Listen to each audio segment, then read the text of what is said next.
Good evening and welcome to the City of Boynton Beach City Commission meeting. Today is Tuesday, January 20th, 2026, and the time is now 6:41 p.m. We will now turn to the city clerk for roll call.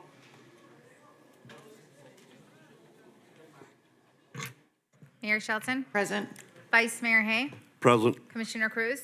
Present. Commissioner Turkin. Present. Commissioner Kelly. Here. Mayor, you have a quorum. Thank you. I am going to assume that there is not a Pastor Nate Santos in the audience. Okay. Pledge of Allegiance is, actually, the invocation is back on to you, Vice Mayor Hay. And Turkin, if you can do the invocation. I mean the pledge. Yeah, sorry. Let us pray. Gracious and Father God, we come before you with grateful hearts for a new year as we stand at the threshold of this great 2026. We thank you for carrying us through 2025, for all the accomplishments achieved, every challenge that we overcame, and every lesson learned as a city. We ask now that you, Lord, bless the city of Boynton Beach as we begin 2026. Grant wisdom, clarity, and unity to our mayor, Rebecca Shelton, the city commissioners, and all who serve in leadership. Guide our meetings, our discussions, our decisions, that they may always be fair, thoughtful, and centered on the good of the people of Boynton Beach. Bless our dedicated city staff for their hard work and commitment. And we lift up all 82,000 plus citizens who call Boynton Beach their home, young and old, longtime residents and newcomers alike. May this be a year of safety, progress, opportunity, and hope for every neighborhood. Help us to lead with integrity. Let's lead and listen with compassion to our citizens and act with courage as we move forward together. We thank you in advance for what you will do in 2026. And we place this city in your care. In Jesus' name we pray. Let every heart say amen. Amen. I pledge allegiance to the flag of the United States of America and to the republic for which it stands, one nation, under God, indivisible, with liberty and justice for all. We are now moving on to the agenda approval, additions, deletions, and corrections. Let's begin to my right with Commissioner Cruz.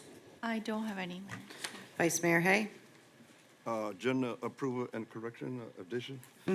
Yes, I do have two items I would like to add to the agenda, and that is the contingency fund. I don't have it before me. May Lee has it. But It's I want to add, $1,000 to the Boynton Beach Bulldogs. Yes. And $500 to the Boynton Beach cheerleaders. Excellent, excellent. And I've added it to your agenda, Mayor, Oh, so Thank you I- very much. Okay. Thank you. as item number G. Oh, okay. So I do have it on here. We're good. Thank That's you. item That's it. number G. Yeah, okay. Oh, G? Yeah. I have none. Commissioner Kelly? No, I am good. Thank you, Mayor. Commissioner Turkin? Yeah, I got two things I want to hopefully get consensus for to discuss at a later meeting. The first thing is a conversation about developing some form of a task force when it comes to building, code, development, the legal aspect of building in the city. For time and time, years and years, we hear about our permit processing. I think, a lot of it in-house is good. I think staff is doing what they need to do. I think the issue is that it's our own code, it's our own instruction manual that needs to be changed. This is something I brought up last year when the mayor was newly elected about having this huge overhaul with our permit processing. And so what I'd like to see is staff getting together with developers, contractors, maybe legal sits in this conversation to identify what are some roadblocks in our code that aren't operational necessities that are causing residential homeowners or people wanting to invest in our city more money based on maybe aesthetics, maybe just administrative procedure that isn't, structurally or engineeringly sound, right? And so I want to have a holistic approach on how we can expedite and mitigate the cost for people not just to improve their homes and renovate their homes, but also for people who want to invest in the city, whether that's multifamily housing, commercial space, et cetera. Because time and time again, I just hear, it's our code, this is how we do it, and I've heard before, one of the most expensive things that you can do in business is say, that's how we've always done it, right? And so I think it'd be a good opportunity to hear from, these business owners, developers, contractors, to really look at what are their top hesitations or obstacles when dealing with the city outside of staff, right? I think staff has done a good job. Adam's did a good job of, really streamlining our process. I think a lot of it is for us to take a look at our instruction manual and change that and kind of remove some of this red tape. Second thing is, we're going into budget in the next few months, and I think that it's crucial that we have a conversation about some macro level initiatives preparing for the anticipated property tax referendum.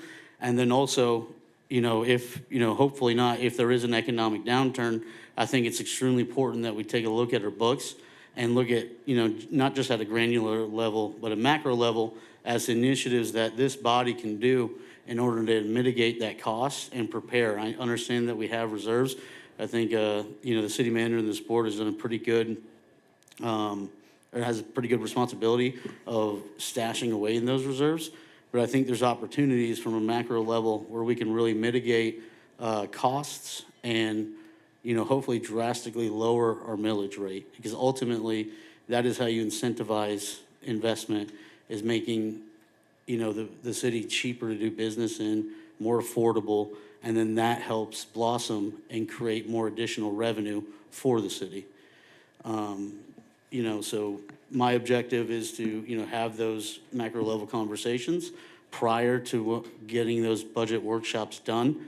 That way we're prepared and we have an idea and a strategy, if and any, and we're not running around and kicking the can down the road, if we come to a time where we then need to, make drastic changes. Staff has one item we'd like to see tabled, Mayor, tonight. It's going to be item 10B. The Palm Beach County Fire Marshal reached out to myself. I think they want to actually look at the food aspect of that item. So if we could actually table that to a later date, we'd appreciate it.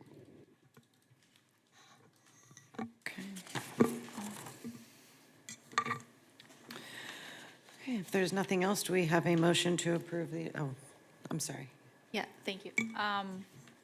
I appreciate what you brought up, Commissioner Turkin. I do want to provide a little feedback that it is important to look at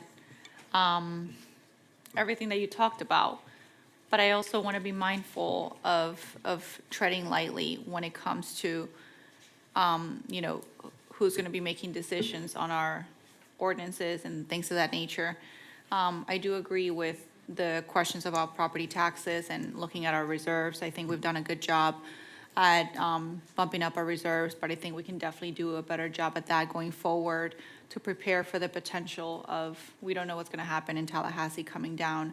I have had some conversations with our city manager in the past where we talked about the permitting process and how confusing it's been for a lot of the small homeowners, like I'm not talking about just the big developers, but also for the, regular citizens that are just trying to make small improvements in their homes or, just individual single-family homes, townhomes, and things of that nature, where it becomes a very problematic process, as you mentioned, and that is very true.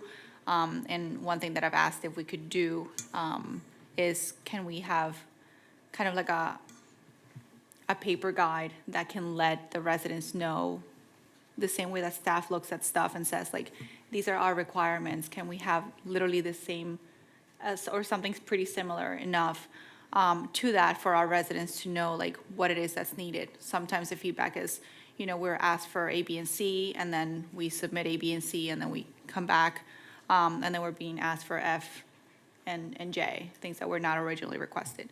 So to avoid the potential of that, it would be great for us to have an external also, in addition to our internal, letting people know what it is that our staff is going to require of them so they can prepare for it before the fact and submit that, simultaneously as they're looking at changing it, at least for the regular homeowners that are really trying to, make upgrades in their homes, and it becomes very problematic.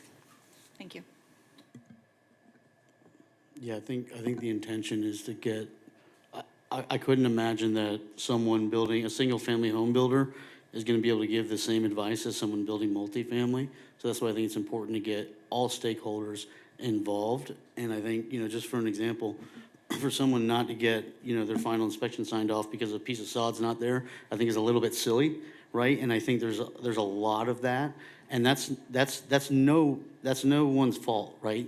If anything, that's on us as being the authors of the instruction manual, that we need to reauthor this and look at what is absolutely necessary. What are some things that create obstacles for homeowners, people who want to invest in our city, and really look at things from an as-needed basis.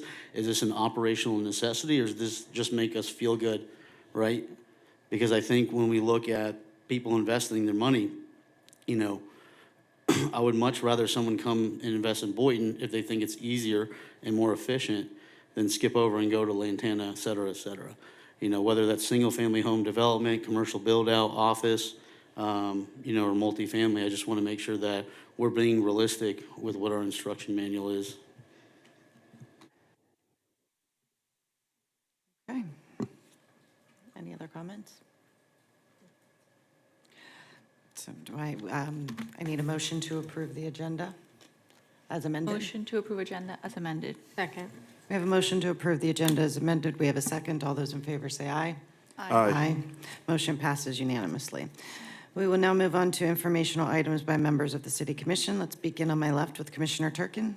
Yep, I just want to thank city staff, Maurice, Tommy's in the audience, and Kyle over at Publix for helping us do a big park cleanup over at Betty Tommy's Park in December. It was our second annual one, so I really appreciate all of staff for those who came out and helped on a Saturday morning. Of course, it rained again. And then also Kyle from Publix, they're having he's the manager over at the Publix at the Sunshine Square. They're having a community service week, April 19th to the 26th. And I believe he's reaching out to see if there's any opportunities for any additional cleanups or any service work that they could participate in with the city. So I don't know if staff wants or is interested in that. I can hand that contact off to you. Can you repeat that? Is April 19th? To the 26th. The 26th? Yes. Yeah, I'll have Sheila from Public Affairs reach out to him. Commissioner Kelly? Thank you, Mayor. The only thing I do have, we had quite a few, well, I don't want to say quite a few, we had a couple of critical incidents in the last couple of weeks, and I wanted to just recognize our, our first responders for really, and some of them very quickly, solving some of these cases, but also, we get in the habit of thanking our police and fire because they're the kind of the front lines, but I wanted to take a minute to just thank our dispatchers because I think that they, Monique Lewis, who runs our dispatch, is amazing. She has an incredible team. And they're the first ones that get these calls and have to deal with these critical incidents. And they're in the back line, in the back. And so they don't always get the recognition that our first responders get. And so I just want to thank them on behalf of the, commission for just for what they do for the city. So thank you. Vice Mayor Hay. Yes. First, I'd like to take this time to let those who may or may not have known I've been under the weather for the past month, and I want to thank all of you who sent cards, phone calls, visits, whatever you did. I'm back, and I feel a whole lot better. So with that, I'll just leave it there. But I would like to take this time to thank staff for their tremendous job on yesterday in recognition of Dr. Martin Luther King Day. Today, we pause to the life and legacy Reverend Dr. Martin Luther King Jr., not only as a giant of the civil rights movement, but as a servant leader whose vision still speaks to the soul of our nation. Dr. King reminded America that greatness is not found in power, but in purpose. Through nonviolence, courage, and faith, he challenged injustice. He helped dismantle legal segregation, opening doors in education, employment, voting rights, and public life, not just for African Americans, but for all people who believe in fairness and dignity. Because of Dr. King's sacrifices, our democracy grew stronger. Our communities grew more inclusive. Our conscience as a nation was stirred. He taught us that hate is too heavy a burden to carry, that love, organized, disciplined, and courageous, love can change laws, love can change hearts, and love can change history. Dr. King's dream was not about division. It was about belonging. A dream where character matters more than color, where justice rolled down like waters, and where every child has a chance to rise. To rise, whether it be on our great Bulldogs team or the cheerleaders who won awards, or in their classrooms at school, or whether on this city commission that we all sit on right now, that we sit on. Wherever you find yourselves, rise. As we honor Dr. King today, may we recommit ourselves to service, unity, and hope, continuing the work he began as we work together. Thank you, and may God bless us all. Thank you, Mayor. Thank you. And Commissioner Cruz. Oh, no, thank you. The first announcement will, I'm so sorry, I forgot to mention this. I'll be really quick. This is a feel-good thing, so it's very important that these individuals get recognition. So I don't know the exact employees, but trucks, utility trucks 2060, 2004, and 2218 were seen by a resident helping save little ducklings from a storm drain. And they noticed that the mother duckling, or the mother duck was there and was distressed. They weren't able to get all of them, but a resident had reached out and wanted to give feedback and condolences for those city workers, and I think that is a huge representation of the culture of this city. You know, a lot of people would just keep driving, hey, not my issue, not my job, call animal control, and so I don't know who those individuals were, but I hope that the city manager's office can really recognize them, because that is a very amazing thing to do. love that. That's it, thanks. Okay, the first announcement would be a proclamation for Boynton Bulldogs Day, and that will be read by Vice Mayor Hay. Rodney Atwaters will be accepting the proclamation, so Vice Mayor, go ahead. City of Boynton Beach proclamation. Whereas the Boynton Beach Bulldogs Youth Football League has long stood as a pillar of athletic excellence, mentorship, and community pride within the city of Boynton Beach. And whereas the 2025 season marks a historic milestone for the program, with a record-breaking 7 teams advancing to the 2025 AYFL Super Bowl, the most in league history, reflecting the dedication of the athletes, coaches, volunteers, and families who support the program. And whereas among these 7 exceptional teams, 3 teams, 6U, 8U, and 10U, remain undefeated with extraordinary 12-0 season, demonstrated unparalleled skill, discipline, and teamwork. And yes, let us clap on that. Amen? All right. That, my friend, is outstanding, outstanding.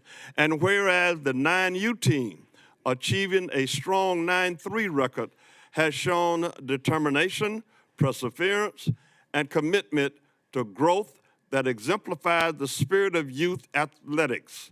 And whereas this season's achievement extends beyond the football field, as 3 Bulldog teams secure Super Bowl victories, the 5U, the 8U, and the 9U teams, and the Bulldog cheerleader program has earned first place in the AYFL cheer competition, further showcasing the comprehensive talent and dedication within the organization. And whereas this collective success marks not only a defining moment for the Boynton Beach Bulldog Youth Football League, but also a celebration of the athletes, families, coaches, and supporters who contribute to the strength and unity of Boynton Beach community.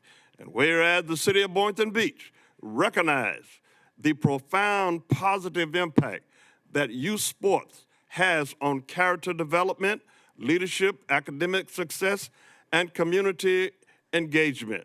Now, therefore, I, Vice Mayor Woodrow Hay and Mayor Rebecca Shelton of the city of Boynton Beach, Florida, do hereby proclaim January the 20th, 2026 as Boynton Bulldogs Day in the city of Boynton Beach, and encourage all residents to join in celebrating the extraordinary achievements of the Boynton Beach Bulldogs Youth Program League and the bright future these young athletes represent. In witness whereof, I have hereto set my hand and caused the seal of the city of Boynton Beach to be affixed to at Boynton Beach, Florida, this 20th day of January, 2026. Congratulations. Are there any representatives here from the Little League? Will you come up?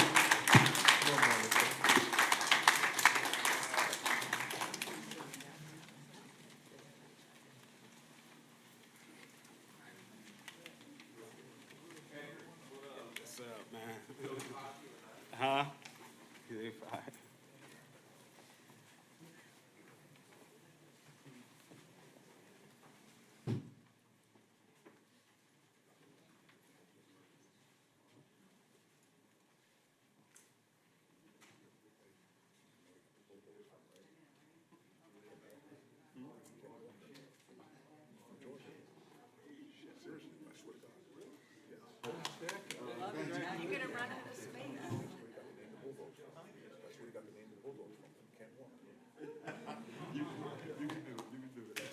Okay, everybody in the picture, come on together.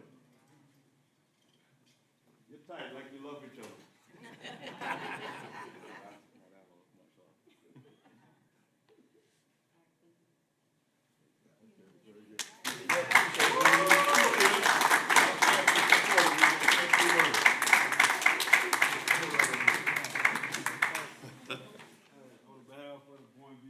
Oh, come over here so we can get you on microphone and everything. Say your name first. Say your name first. Edgar Burton, football commissioner for the Boynton Beach Bulldogs. On the behalf of the Boynton Beach Bulldogs, we want to say thank you to the city of Boynton and the people of Boynton for making this day possible for us, man. We want to continue to grow as a community. We need you guys' support, and we thank you guys for the support you have done so far. Thank you.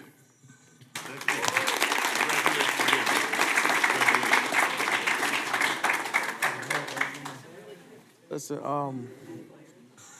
also, we want to give a shout out to Mr. Andrew Mack. On the day of the Super Bowl, he was patrolling the sidelines, giving out water, encouraging the kids. So we appreciate you coming all the way to Pembroke Pines to be there with us. Thank you.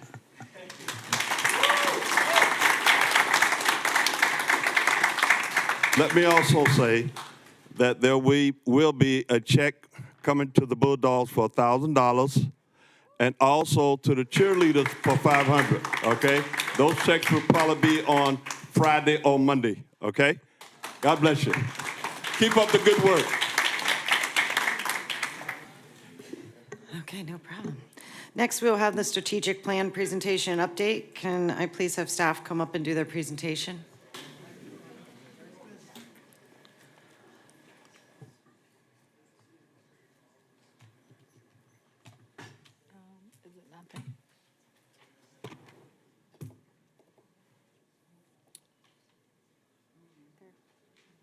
Good evening. Gigi Shasu, Economic Development Division Director. We're looking for the clicker.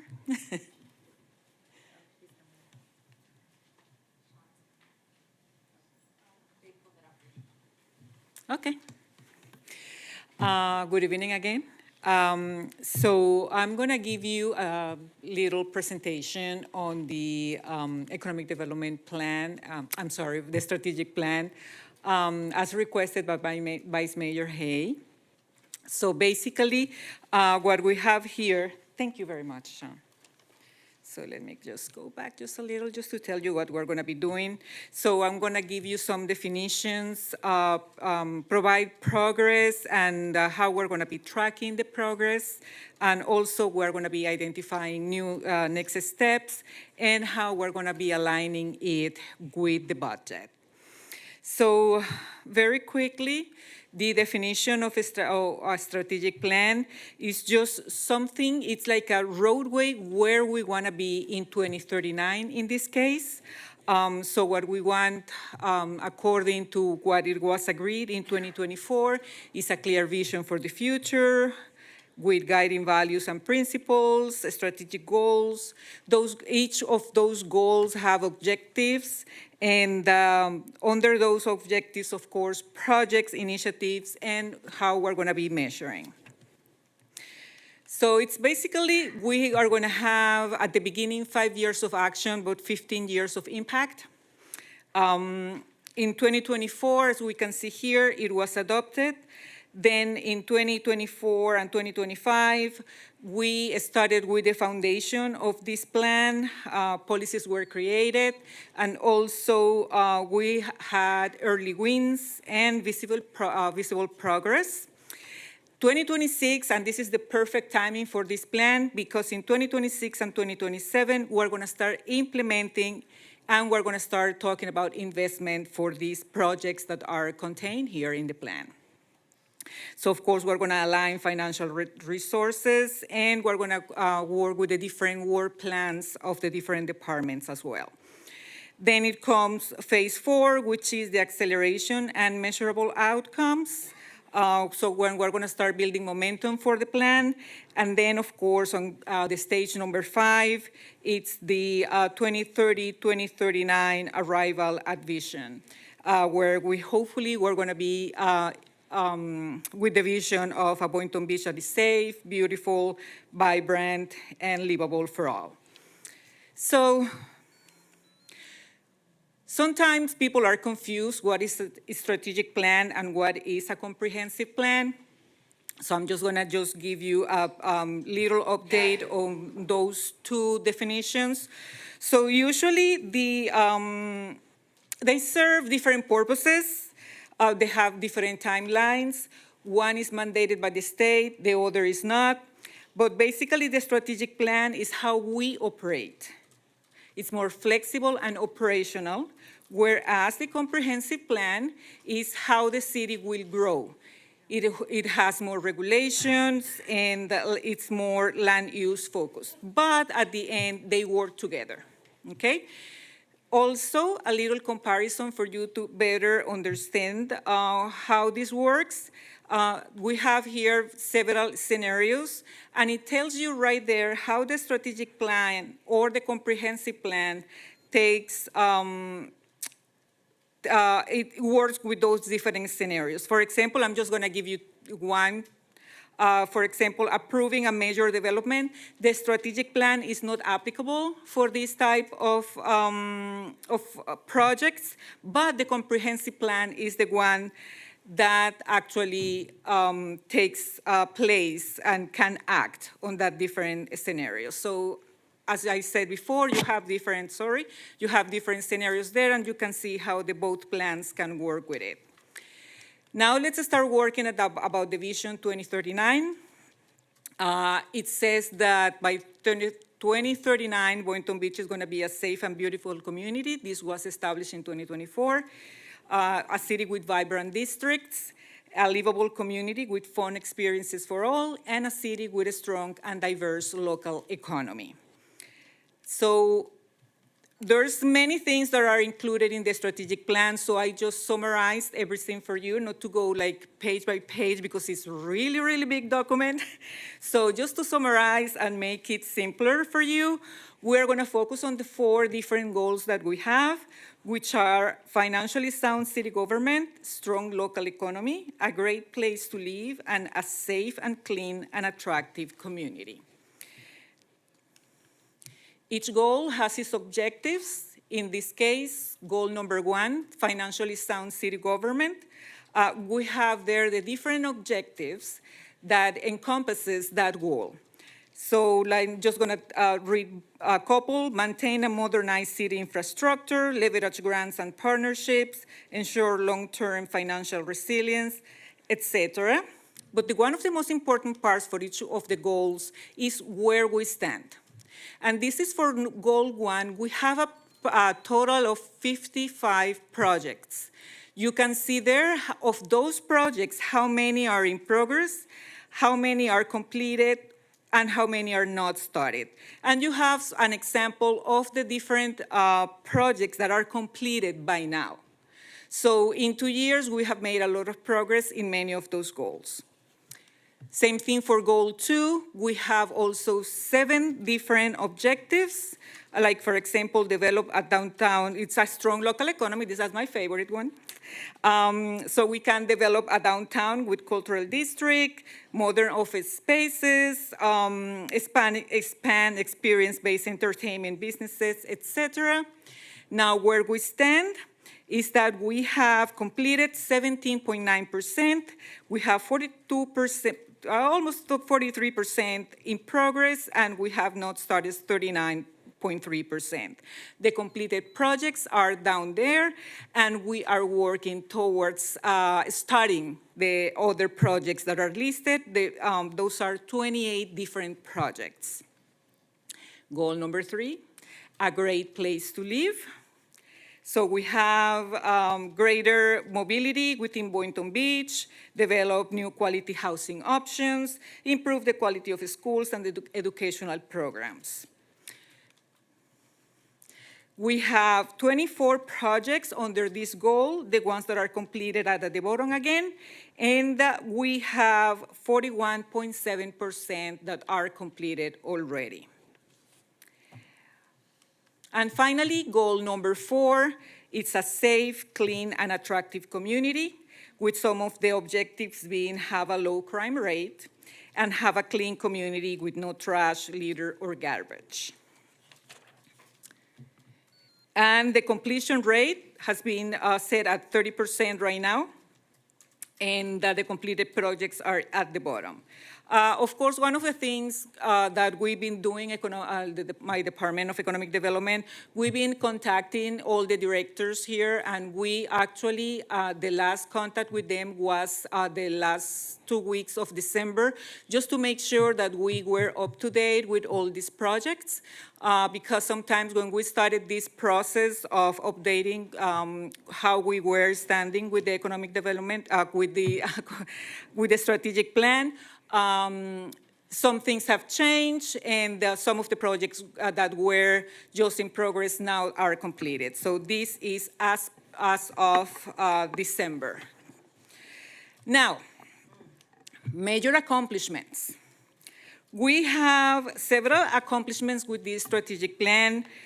As, for example, we have strengthened the organizational foundations because we have updated policies, we have improved processes, modernized systems, and we have been accelerated the economic development momentum with redevelopment plans in key districts, expanded our grant programs to support our businesses.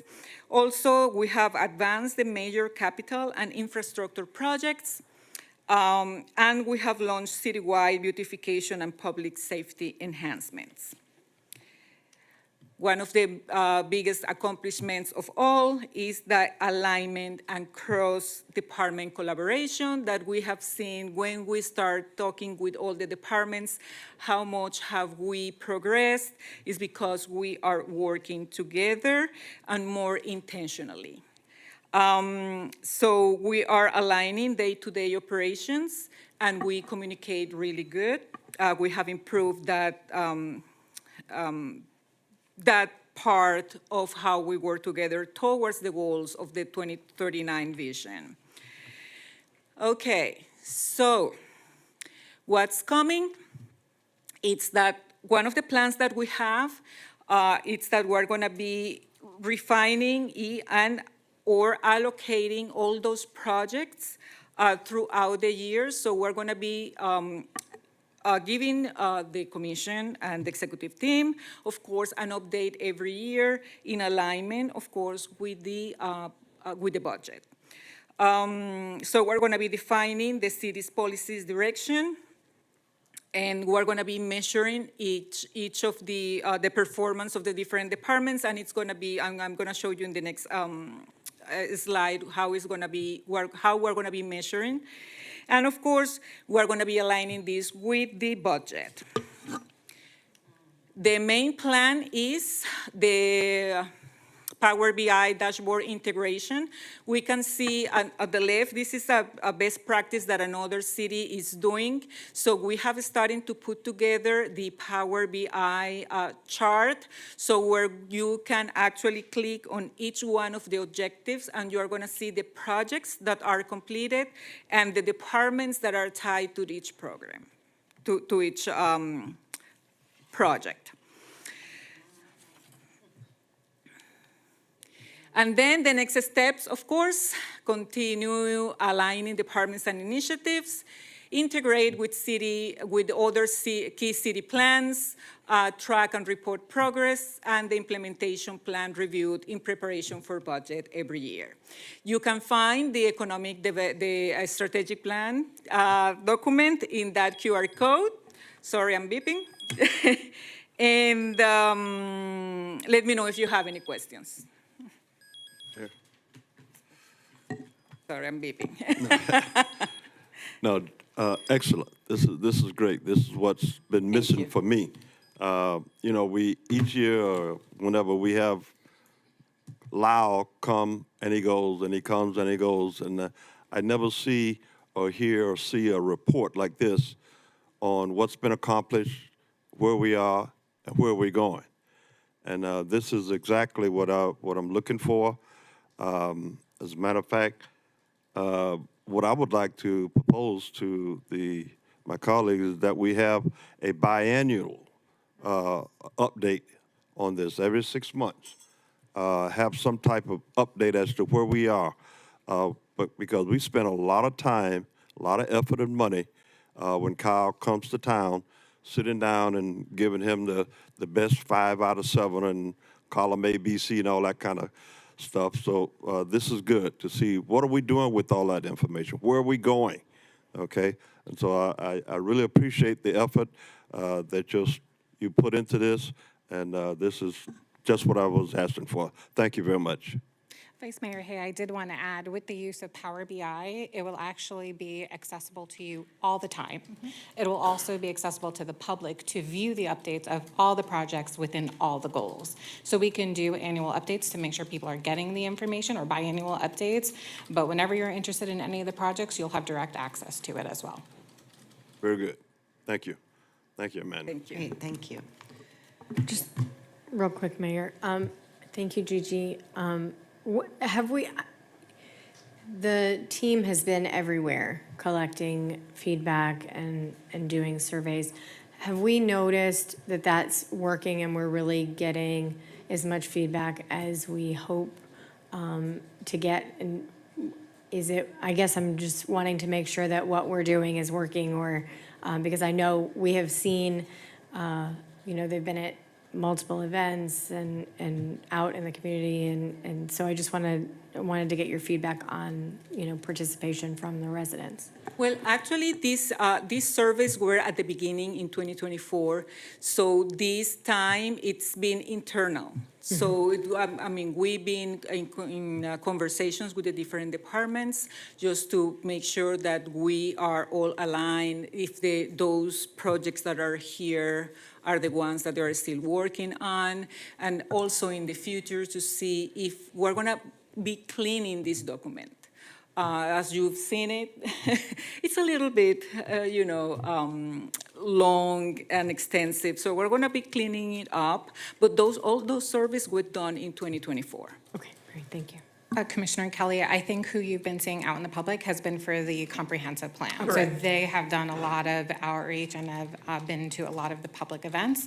This was done a few years ago, and this kind of synthesizing of the information to view it in front of you was done internally. Thank you. That was very good. Thank you so much. I don't think I've ever even heard of Power BI being utilized in the private sector. I see Adam shaking his head. That's something that we used in Mars Inc. Wow, that is very impressive. So with that praise, I'm gonna give a little bit of feedback. I would like to see a little bit of more measurables on like things that could be measured, like the crime rate, right? I know we do like a quarterly update, and that's super helpful from the police department, at least district wide, I get that update. But if we could incorporate that into the biannual or annual report, anything that is measurable to include that, that way we can see the progress, as it's laid out in front of us. I see it, I think, day to day, as far as the cleanliness goes and the beautification team. I don't know how you measure cleanliness without it being subjective, but maybe that's tickets that the beautification team collects, right, and answers and solves, and maybe that's an opportunity. But outside of this, this is forward thinking, and this is executive high level planning. So thank you guys so much for putting this together. Absolutely. I wish Harry was here to see it. Oh, yes. We're all watching. Thank you very much. Thank you for guys very everything. much. Okay. Excellent. We are now moving on to public audience portion of the meeting. As always, it is 3 minutes per person and non-transferable. Same rules always apply. The speaker must address the commission as a whole, not to any individual on the dais or in the audience. Insults, personal attacks, and disruptions are not permitted, and you may be asked to leave the meeting should you violate these rules. After we have concluded in-person comments, we will move to online comments. I do ask if you want to come down and speak, already come down and be lined up at the podium, so we can alternate podiums and keep things moving efficiently.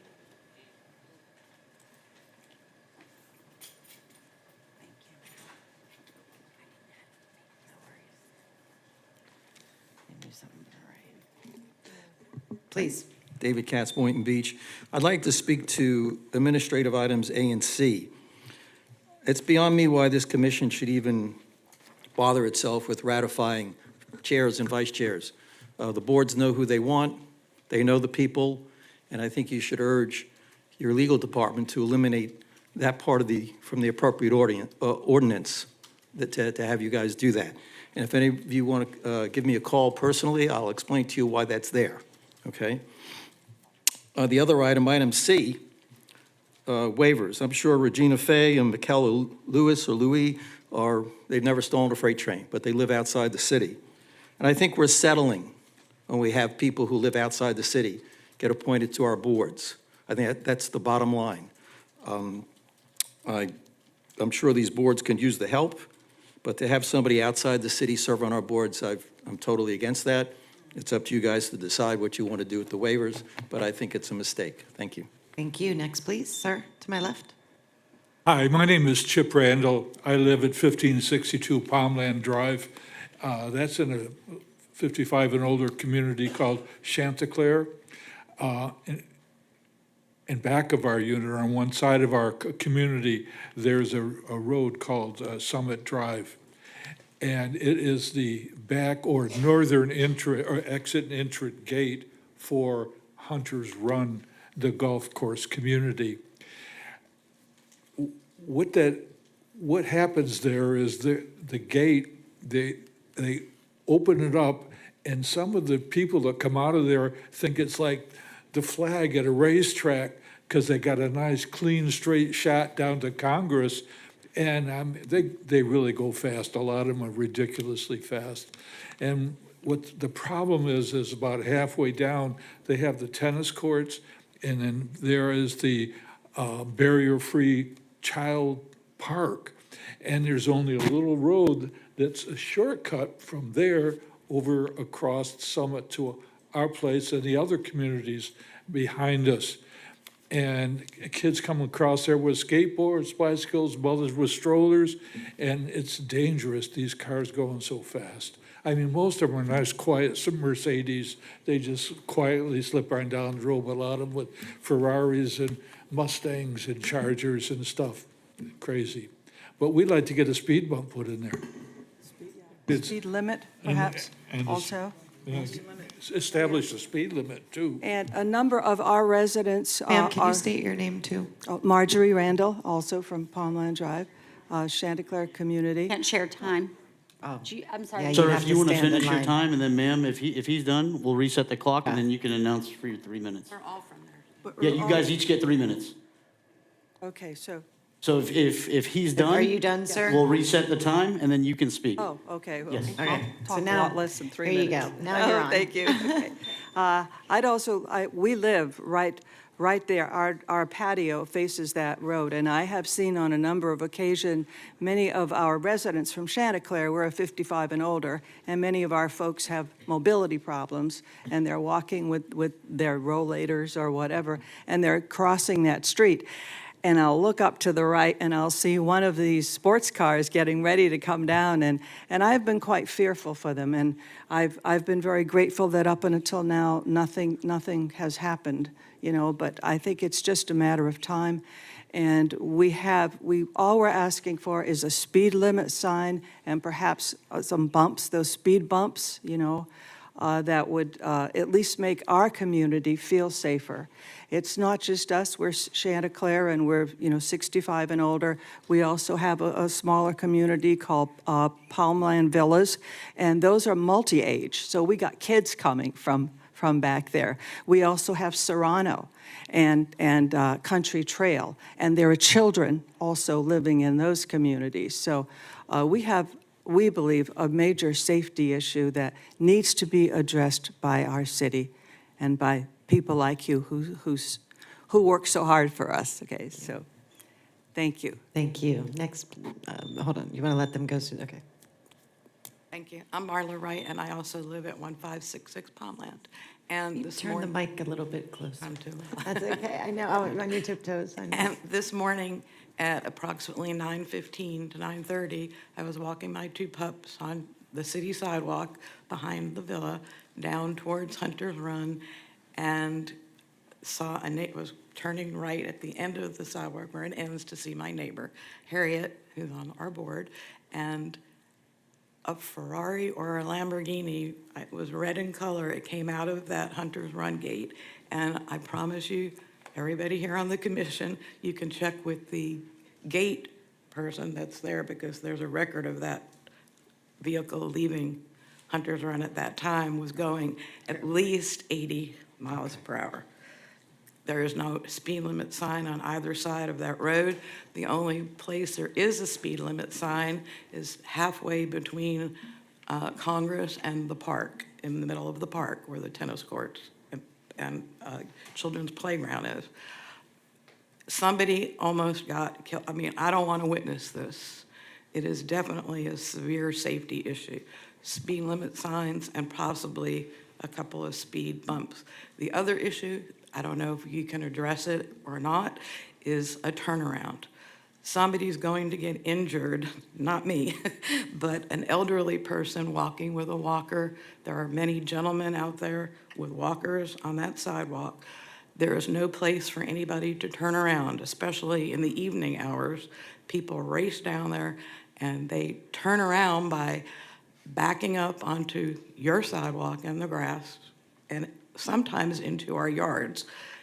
Our backyard, they've hit and it's about to fall over, the cable, but they've fixed it, I don't know how many times. It's loose now.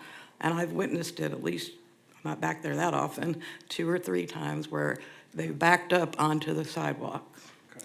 There are children coming with their fast electric, skateboards, and somebody's going to get hurt. There are many women walking from the park with their babies and strollers, and they're not here, but my other neighbor had a dog further down a few days ago, and a FedEx truck was coming out on Palmland right there in front of the park, and somebody was flying down Summit Drive into Charter, and there was almost a very bad accident. If she was standing there with her dog at that time, she would have been severely injured. So thank you, Commissioner. But there are some severe safety issues there to be addressed. Thank you. Thank you. Next, please, sir.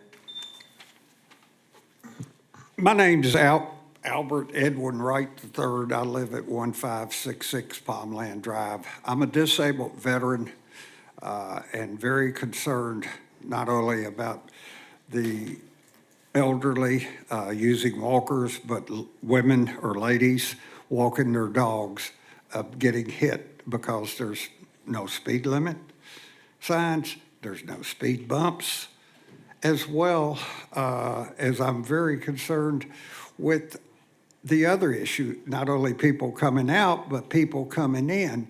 There's no dead end sign because people come down there every day and turn around and back up on our to the sidewalk and go over our sprinklers and destroy them and then go back out, not realizing it's really like a dead end or just an entrance to Hunter's Run, back entrance on the north side. Thank you very much for your time and consideration. Thank you. And next, please. Susan Oyer, Boynton Beach. So I'm giving you a nice handy dandy little handout so it gives you something fun in color to look at tonight. So as we're moving forward on Pence Park, I had sent an email to the mayor and the city manager, and I've expressed this over the years. This is not the first time I've handed this out, about how we should be looking at eco parking, because if you're going to be putting parking in that park and any other parks going forward, we should be looking at a grid and gravel system or a grid and grass system. If you want to see how it works, feel free to stop by my house, as I have the only city commission approved driveway like that in the city, and take a look on heavy rain days, and you'll see I don't flood in any way, shape, or form. But this is used all over the world, especially in our hopefully new sister city in France, where they use it in all the public parking. So I wanted you to take a look at this so you can better understand it if you don't know what this is and how it works. And Andrew and Adam were on at the meetings when mine got approved, so that I'm sure they can tell you all about it, because they had to listen to me complaining when they tried to say it wasn't. Also, I passed out something on appropriate trees, because as we're looking to add more trees into our city, maybe you want to look at effective trees to add, especially around Pence Park, where we need to have more trees added.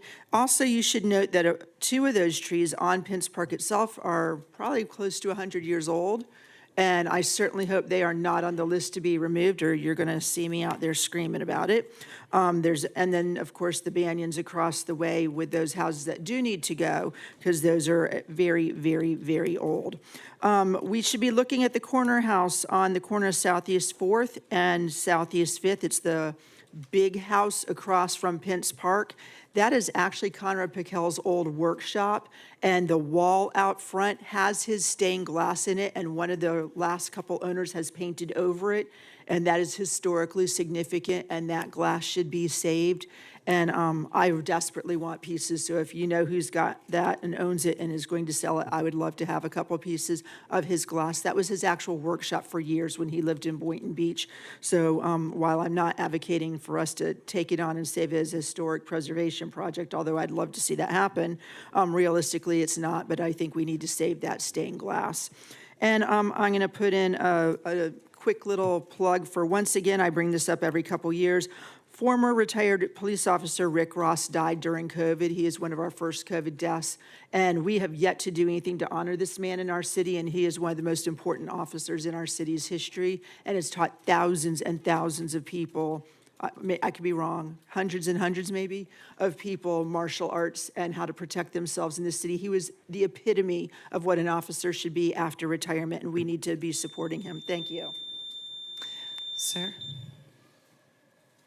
Hi, Steve Gallagher again, Bamboo Lane on the annexation. As you all know, this was on the agenda several months ago. There was quite a bit of opposition that was voiced at that time, and so the issue was tabled.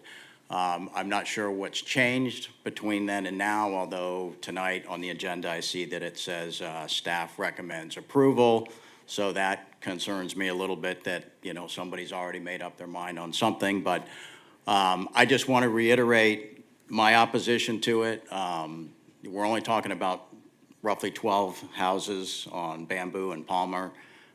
There is 100% opposition with all the residents. Unfortunately, a lot of my neighbors were traveling, busy, out of town. There's not as many, here tonight to speak on it, but, there is 100% opposition. Nobody wants it.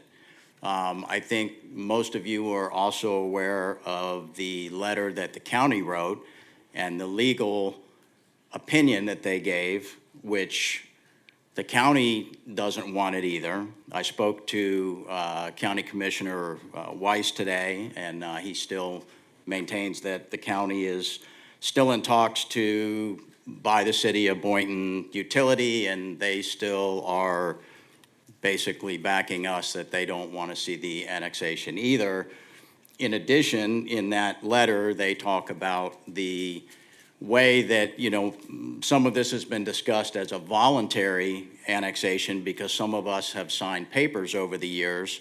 The county went on to show that, most of those signatures were obtained illegally.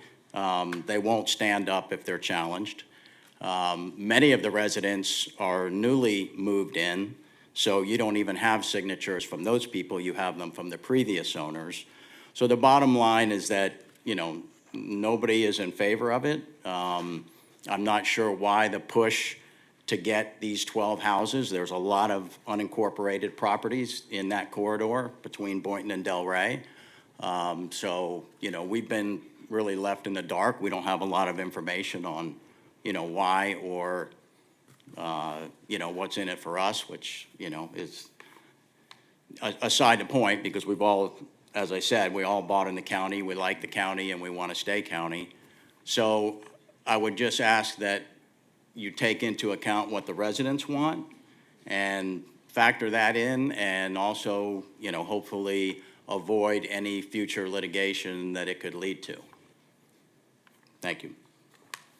Thank you. Next, please.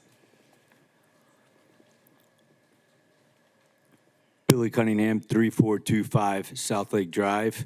I want to congratulate all you guys for purchasing the Boynton Inn. I think it's great. You guys jumped to it, demoed it very quickly, got rid of the blighted hotel.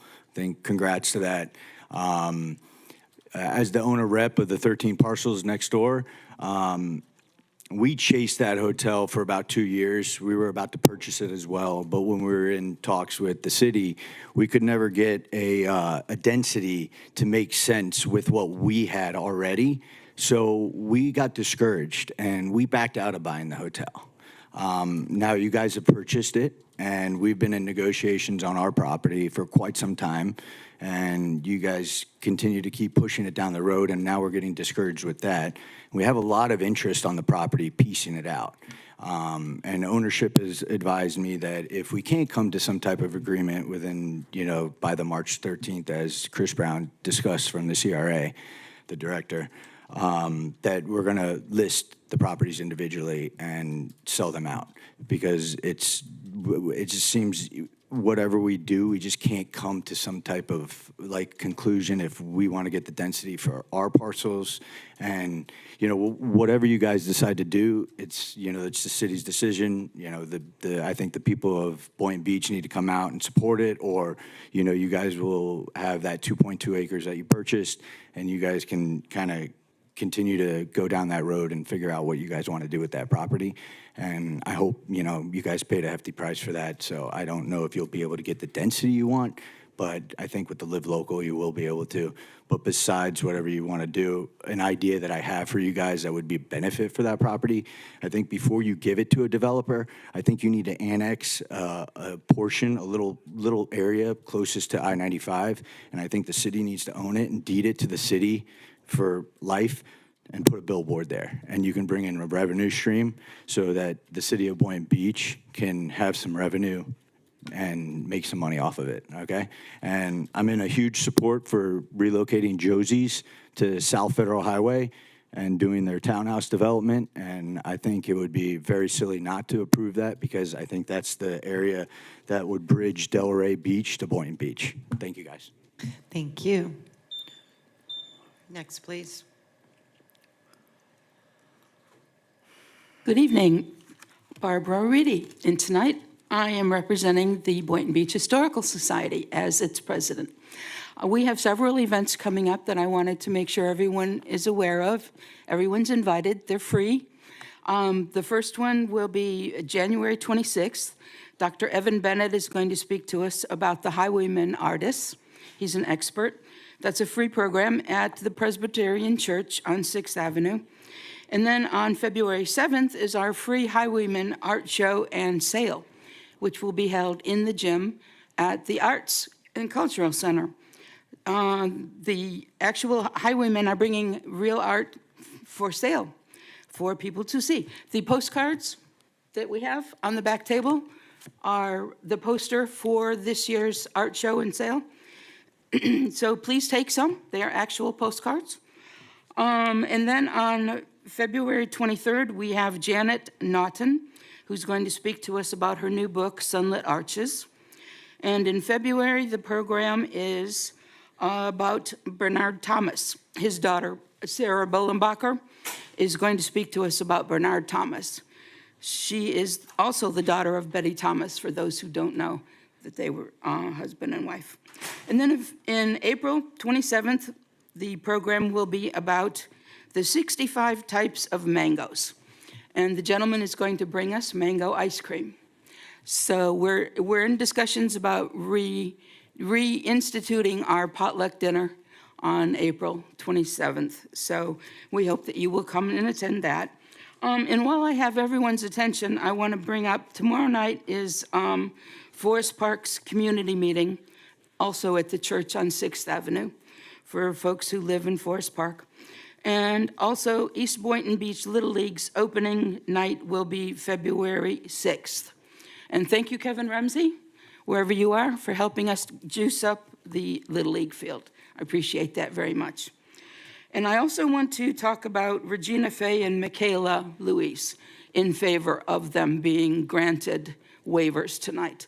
If Mr. Katz had read their evaluations, they would know that both of these people are eminently qualified to serve on your advisory boards. And he's the only one I've ever heard speak against granting waivers to people. So thank you. Thank you. Next, please. Hi, good evening. My name is Mabin Chada. I am a resident here in Boynton Beach. I'm a tax-paying citizen, and I'm asking you guys to take some consideration of some things that I'm bringing up. I think there is an urgent safety issue in Boynton Beach.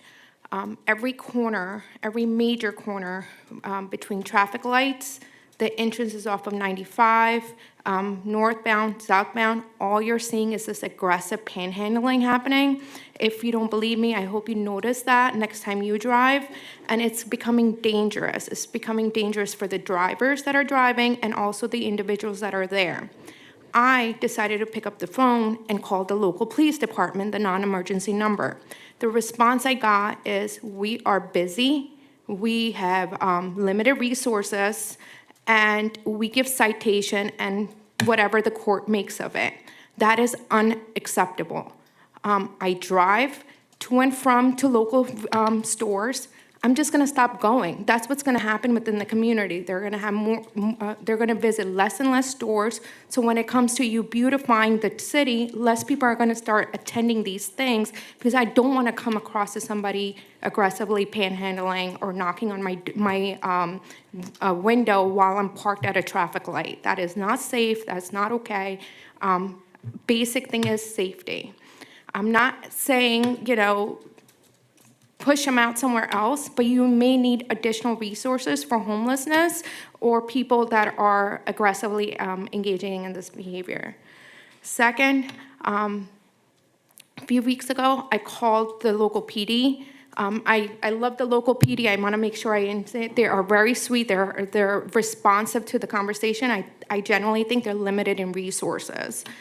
I called. I see a lady. I don't know if she was dead. She was unconscious, medically distressed, whatever it is, for more than 10 minutes in the middle of the road. And I'm seeing police going by. I've seen firefighters go by. This is right off of Boynton Beach Boulevard, right by the bus area. It's 85 degrees outside, and there's a woman just laying there. I shouldn't be the one picking up the phone and making a call. This is something, if everybody's seeing, should be responding to, especially emergency people. Lastly, I don't know if you can look into this, but there's train noise that's been increasing. I don't know if there's any mitigation factors, but it's impacting the daily life, especially since I work a lot from home. I constantly hear the noises of the train. I know it's two different topics, but I hope you guys look into this. I would really appreciate it. Thank you very much. Next, please. Hello, my name is JP Caruso. I was born and raised here and also currently a resident of Boynton Beach.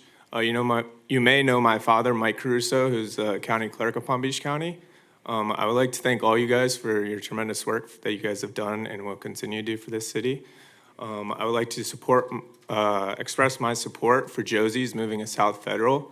Josie's is a staple here in Boynton Beach, and I believe it will help bridge that gap that's kind of a dead zone right now. I would also like to express my support in the 13 parcels that are being discussed to be purchased. I believe that Boynton is an amazing, beautiful city, and I would believe that purchasing these parcels will help Boynton Beach control its own destiny. Thank you. Thank you. Next, please.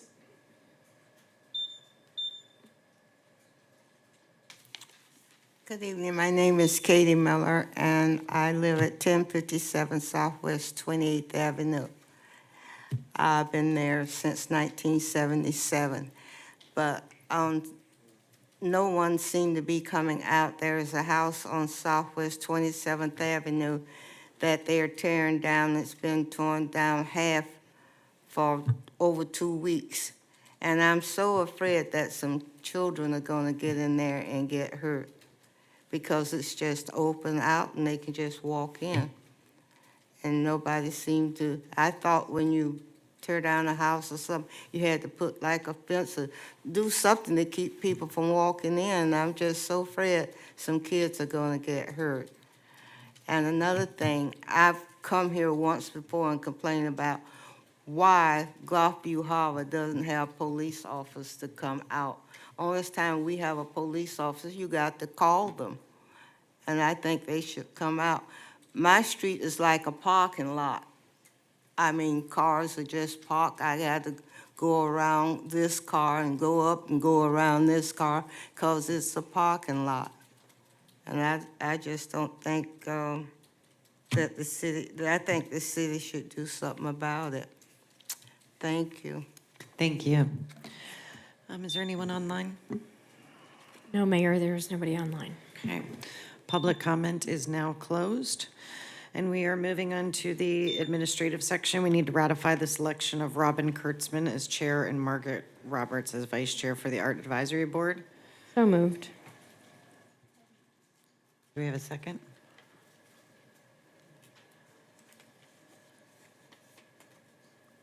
Okay, moving on. Next, we need to ratify the selection of Lesha Roundtree as vice chair for the Community Redevelopment Advisory Board. May I have a motion to ratify the selection? So moved. Second. We have a motion and we have a second. All of those in favor say aye. Aye. All those opposed say nay. Motion passes unanimously. We have two waivers of appointment reviews, requirements to review. Regina Fay is seeking a waiver of residency requirement for the Senior Advisory Board, and Michaela Lewis is seeking a waiver of the residency requirement for the Education and Youth Board. May I have a motion for the waiver for Regina Fay? So move. Is there a second? Second. All those in favor say aye. Aye. Aye. All those opposed say nay. Nay. Motion does not pass, 2-3. What is next? May I have the motion for the waiver for Michaela Lewis? Okay. Moving on to the advisory board and appointments. We have 2 applicants for the Education and Youth Advisory Board. This nomination goes to Commissioner Cruz. Would you like to make the motion? Yeah, I gotta pull it up too. Give me a minute.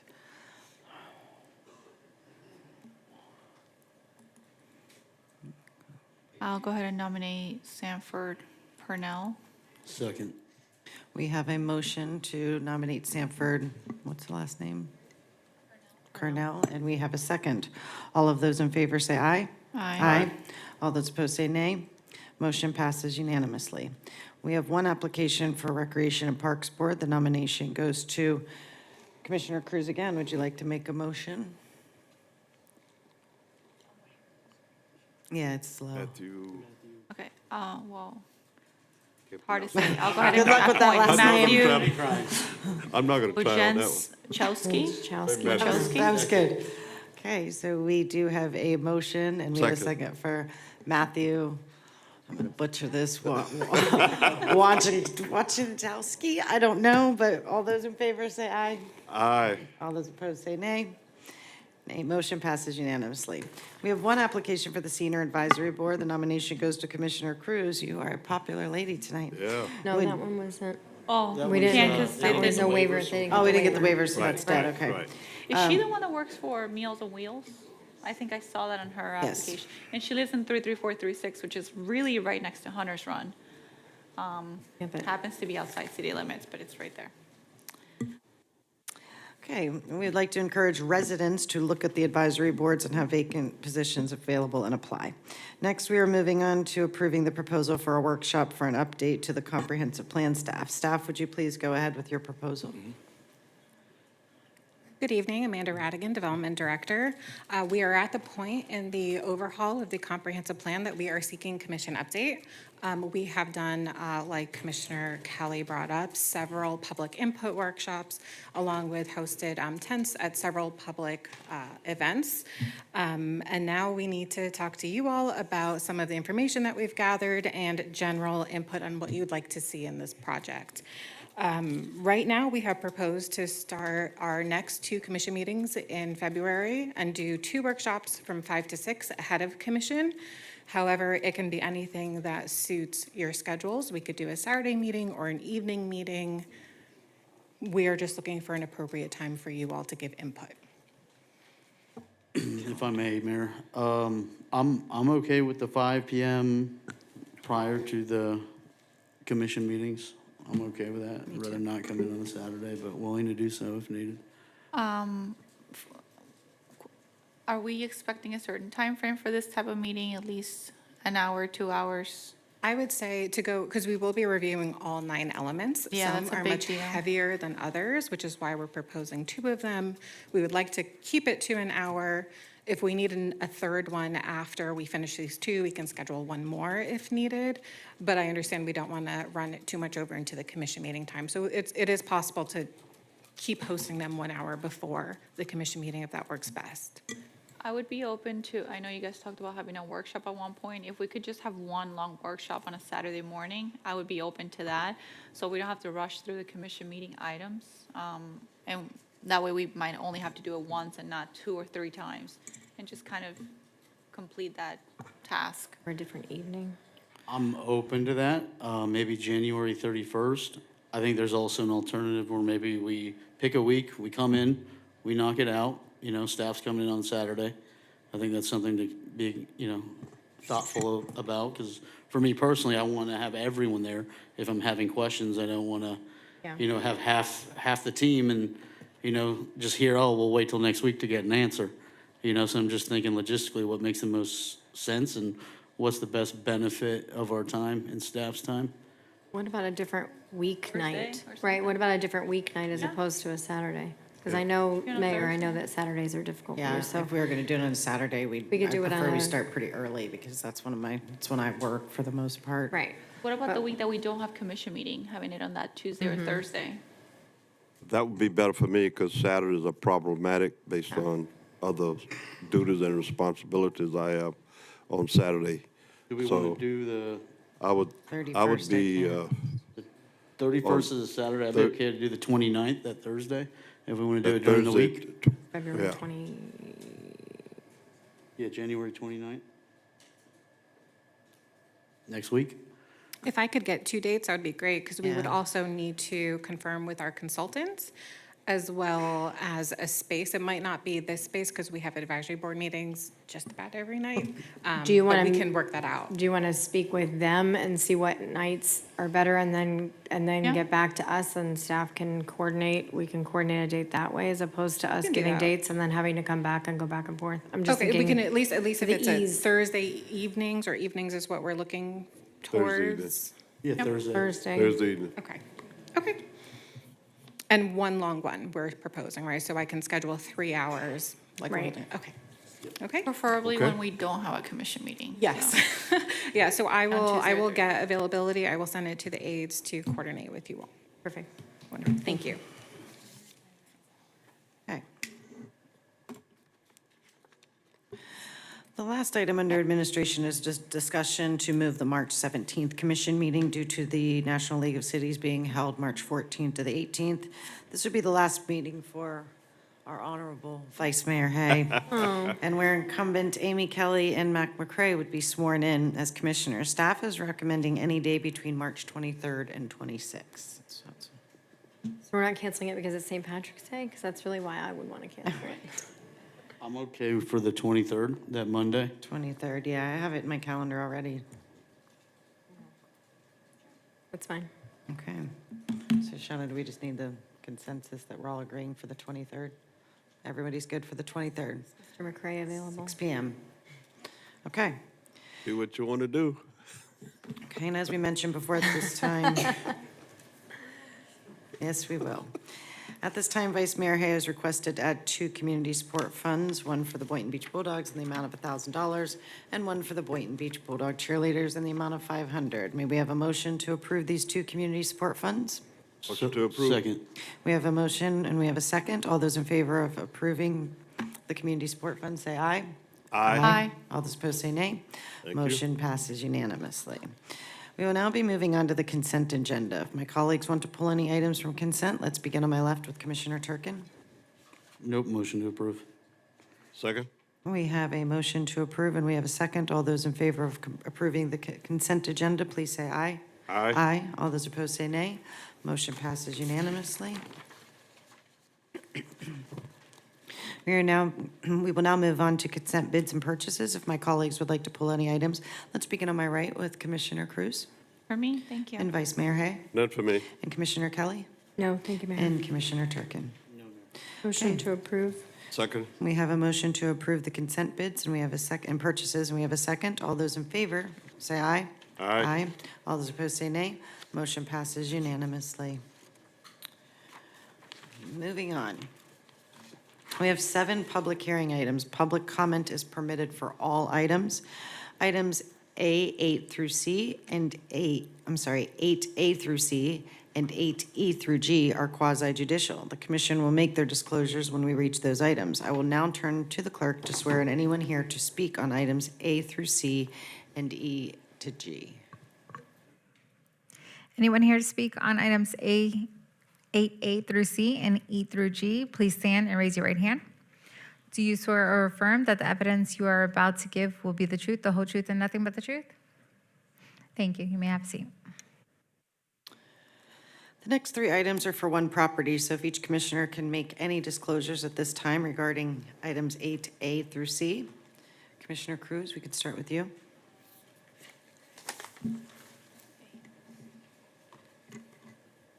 I don't have any for it. Do you need Eight. this? Yeah, you have to read the. Oh, sorry.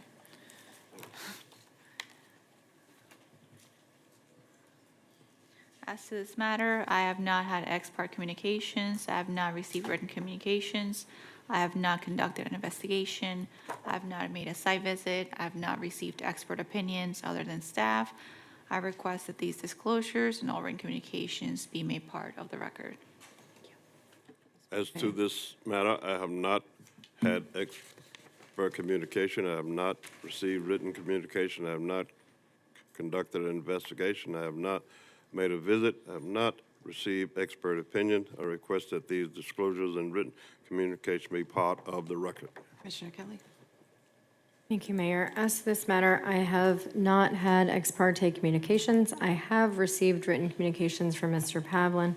I have not conducted an investigation. I have not made a site visit. I have not received expert opinions. I request that these disclosures and all written communications be made part of the record. Commissioner Turkin? As to this matter, I have not had expert communications. I have not conducted an investigation. I've not made a site visit. I've not received expert opinions. I request that these disclosures and all written communications may be part of the record. Regarding item 8A through C, I have not had any ex parte communication. I've not received written communication. I've not conducted an investigation. I've not made a site visit, and have not received expert opinions. I request that these disclosures and all written communications be part of the record. I'll turn to the clerk to read items 8A, B, and C into the record, please. 8A is proposed ordinance number 25-042, second reading, an ordinance of the City Commission of the City of Boynton Beach, Florida, amending ordinance number 89-38 by amending the future land use map of the City of Boynton Beach, Florida for an approximately 64.54 acre parcel of real property generally located west of High Ridge Road between Hypoluxo Road and Minor Road by changing the future land use designation from LDR to low density residential to recreation, declaring the proposed amendment to the future land use map to be consistent with all other elements of the comprehensive plan of the city, providing for severability, conflicts, and providing for an effective date. B is proposed ordinance number 25-043, second reading, an ordinance of the City Commission of the City of Boynton Beach, Florida for the High Ridge Country Club, amending ordinance number 02-13 to rezone approximately 64.54 acres generally located west of High Ridge Road between Hypoluxo Road and Minor Road from single-family residential district to recreation, and declaring the proposed amendment to be consistent with the comprehensive plan of the city, providing for severability, conflicts, and providing for an effective date. C is proposed ordinance number 25-044, second reading, an ordinance of the City Commission of the City of Boynton Beach, Florida, approving the abandonment of a portion of the 60-foot wide northwest 7th Court right-of-way, commencing at the south line of the Stanford Park Plat and terminating at the north right-of-way line of Minor Road, authorizing the city manager to execute a disclaimer, which shall be recorded with this ordinance in the public records of Palm Beach County, Florida, providing an effective date and for all other purposes. Thank you. This is the second reading. Staff, have there been any changes? There have been no changes. The only, Gabe Savigny, Principal Planner, there's been no changes. The only updated has been through the state review process with no opposition from the state. Are there any comments from the commissioners? Public comment is permitted at this time. If someone would like to come down and speak, a public comment for items 8A through C.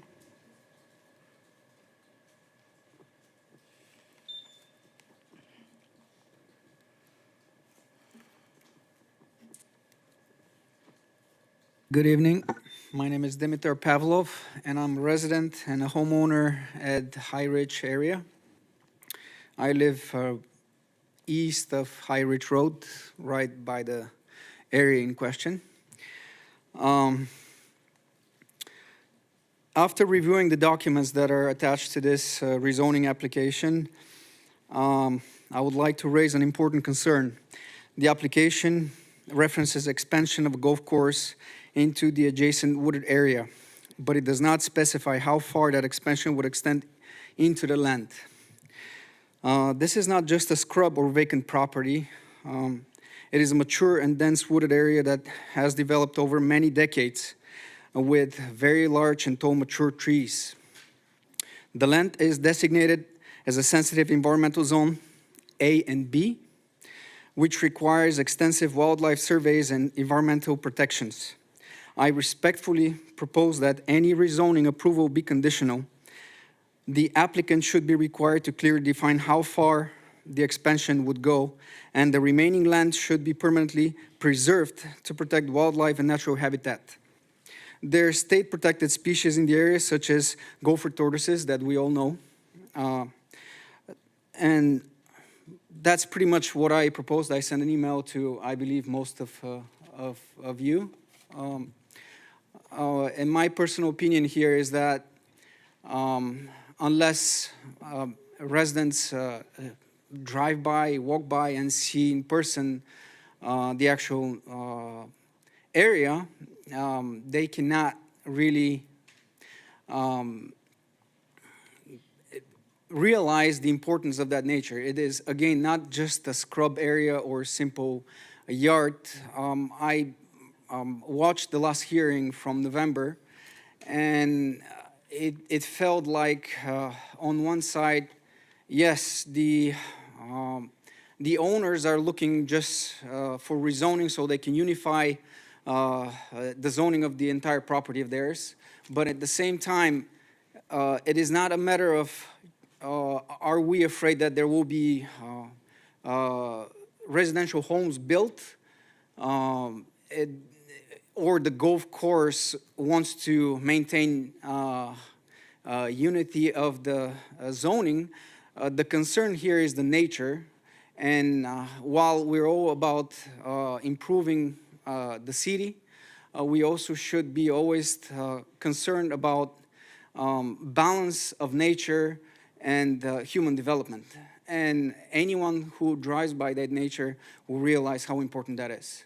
And thank you very much. Thank you. Anyone else for public comment? Okay. If there's nothing else, may we have a motion to approve proposed ordinance number 25-042 on second reading? Real quick, Mayor, I'm sorry. Can staff, I would like to address some of the concerns because I know I think that since it's second reading, they're not doing a whole presentation. There was a whole presentation. So could you just briefly for the public, just kind of explain how our land use works, what those requirements are, and maybe just kind of go over that. And I think that then it might address some concerns. Absolutely. Thank you. Staff has looked at all of the comments that have been made. All of those comments are really addressed during site plan, not during future land use and rezoning. These are standard zoning districts, which means they don't have to run concurrently with the site plan. Site plans will be submitted separately and may be minor or major in nature, which would depict how they would be approved. So things like taking down mature trees are handled through staff. There are different ways that it may be able to happen. They are set boundaries on where it could expand because it is rated property. So overall, only 25% would be able to be taken down, and they would need to mitigate anything that is taken down. Surveys will be required. All of that is required at site plan, not during land use and rezoning. Thank you. Do you have anything? No, but you can speak to staff after they're available. No, I mean, from my understanding, I think this was just an extension of the golf course. There isn't going to be any impact that's residential or commercial. And if there was any impact to the environmental species there, I think they would need to conduct an environmental study in that area. And if there was indeed a protected species, I think it'd be a little bit more difficult for them to pursue any changes there. That is correct. This is a rezoning actually from a single-family zoning district to a recreation zoning district. If anything, it's less impactful from what I remember when we discussed last time. The golf course has stated an intent to expand some of their holes, to make some pond modifications, aside from that, minimal impact. And in addition to do that, they would have to go through the proper process of an environmental study and everything else. Okay, yeah, I'm okay with that. Yeah, motion to approve. Second. Okay. Now we have to turn for a roll call. Good job. Commissioner Kelly? Yes. Commissioner Turkin? Yes. Commissioner Cruz? Yes. Vice Mayor Hay? Yes. Mayor Shelton? Yes. And a roll call vote, the motion passed unanimously. Okay, so that was 2502. We're moving on to motion 2503. on a second reading. Nothing, is there anything from staff on this, or we just go ahead and? We got Did you vote on each one at a time? We're gonna A, do B, and C? motion to approve ordinance number 25, TAC 043. Second. We have a motion to approve proposed ordinance on 25-043 on second reading. We have a second. Let's turn to clerk for the roll call. Commissioner Kelly? Yes. Commissioner Turkin? Yes. Commissioner Cruz? Yes. Vice Mayor Hay? Yes. Mayor Shelton? Yes. And roll call vote, the motion passed unanimously. Okay. And then now we would need a motion to proposed ordinance number 25-044 on second reading. So move. Second.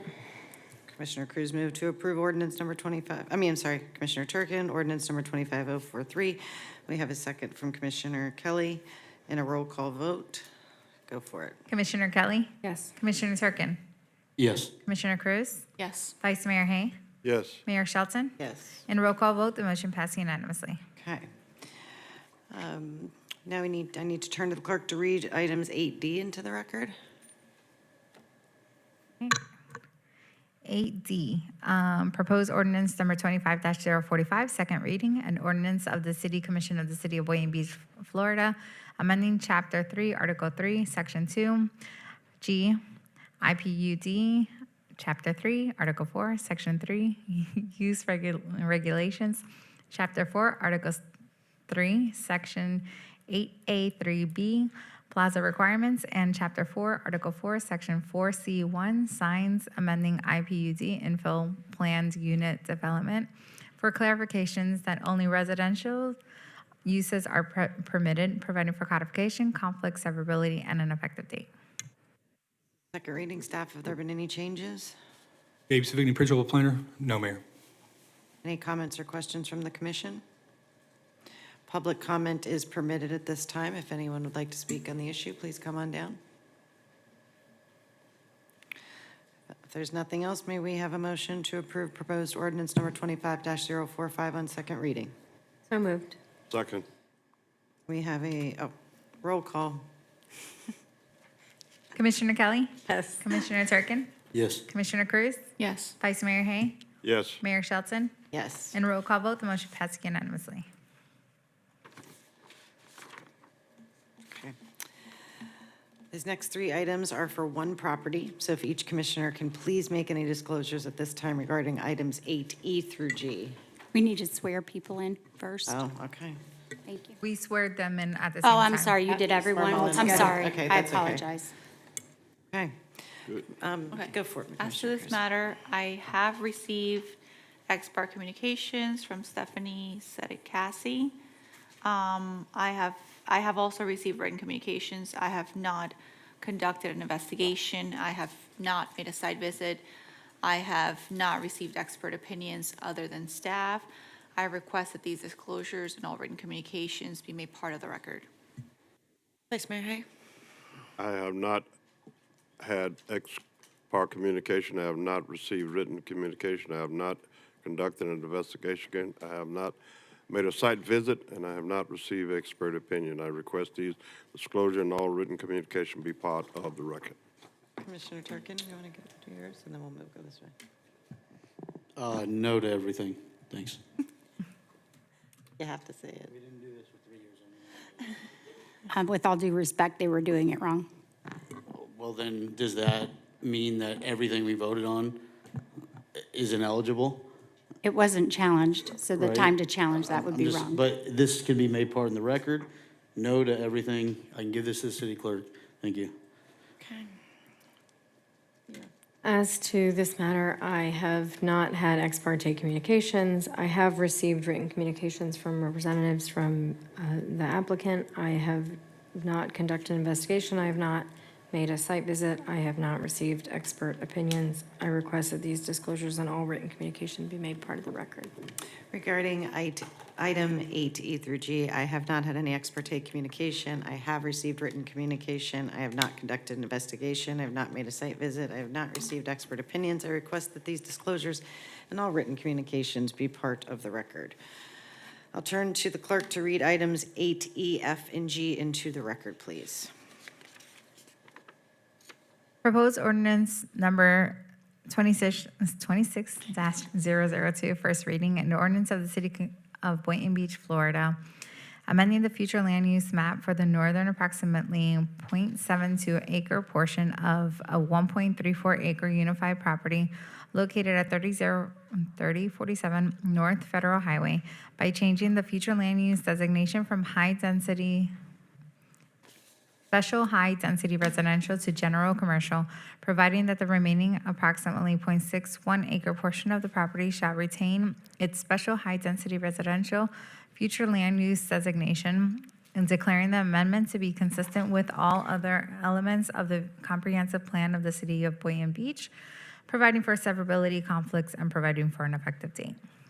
Proposed ordinance number 26-003, first reading, and ordinance of the City Commission of the City of Boynton Beach, Florida, amending the official zoning map of the City of Boynton Beach, Florida for the northern approximately .72 acre portion of a 1.34 acre unified property generally located at 3047 North Federal Highway by changing the zoning designation to infill planned unit development to community commercial, providing that the remaining approximately .61 acre portion of the property shall retain its IPUD zoning designation, providing for severability, conflicts, and providing for an effective date.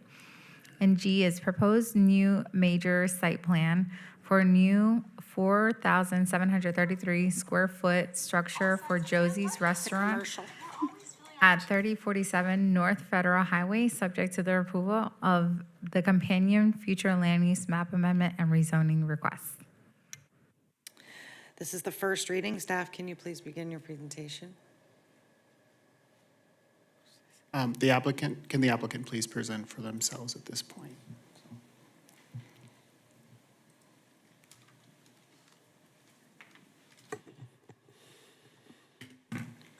Good evening. For the record, I'm not Bradley Miller. My name's Joni Brinkman. I'm with Urban Design Studio on behalf of the applicant.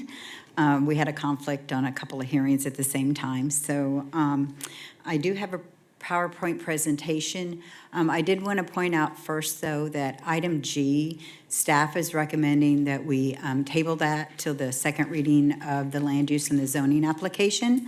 And at that time, we will provide a full presentation of the proposed site plan, the elevations, the floor plans. We have an excellent architect, Randall Stoff, who's working on the project. Again, this is for Josie's. It's been mentioned a couple of times tonight. They are an establishment that's been here many years. They're a staple of the community, and they're excited to be able to go into a new building eventually. There are some time constraints associated with this. Their lease is up in November. They've already submitted permits for the construction of the facility, and are hoping this will move to February with your recommendation of approval tonight. I'm not sure how to. Oh. Is there a specific meeting date you wish to table it to? That would be the February date for second reading. I think it's February 3rd? 3rd, yes. Okay. We have to do a motion for that when we get to it. So I'll have a very short presentation just in regards to the land use and the zoning requests, which the clerk has already went over. The project location is east of Federal Highway, south of Woolbright. You'll know where the current location is at Woolbright, right there on the intercoastal. This is near the vicinity of the Walmart property as well. To the north is already commercial, and there's some property to the south. Again, the request is the future land use for only the .72 acres of the property, the north .72 acres, to go from the high-density 20 to the GC land use, and the rezoning from IPUD to C3. There is no request for the south, and you already did approve. This was one unified parcel, and on the consent agenda, you had already earlier tonight approved the release of that unity.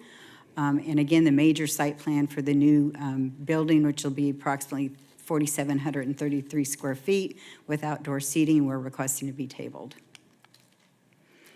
Again, this shows you the area of the parcel that is being requested to be amended for the land use and the zoning, and the remainder of the parcel that will continue to be, retain its current land use and zoning designation.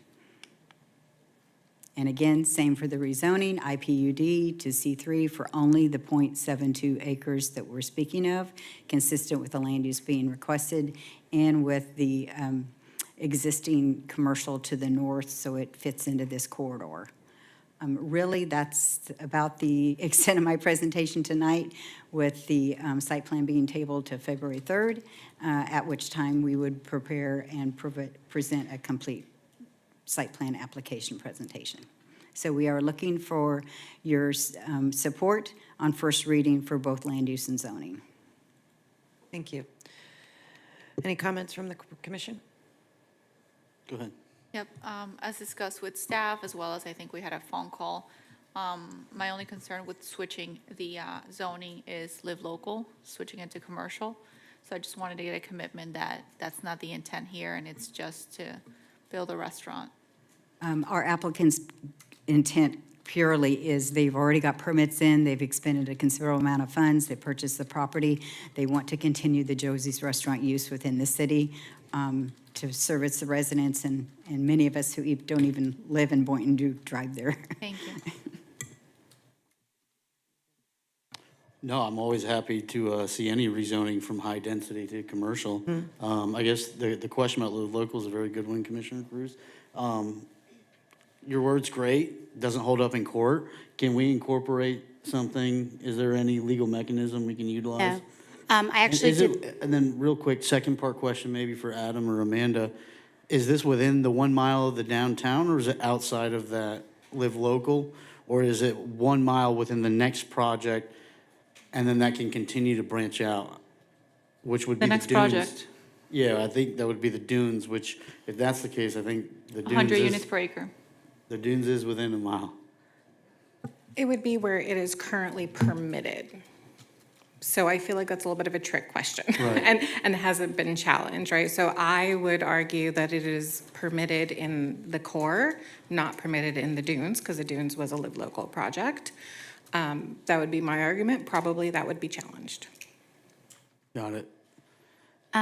from a legal standpoint, we cannot restrict anything, either voluntary or involuntary, a covenant.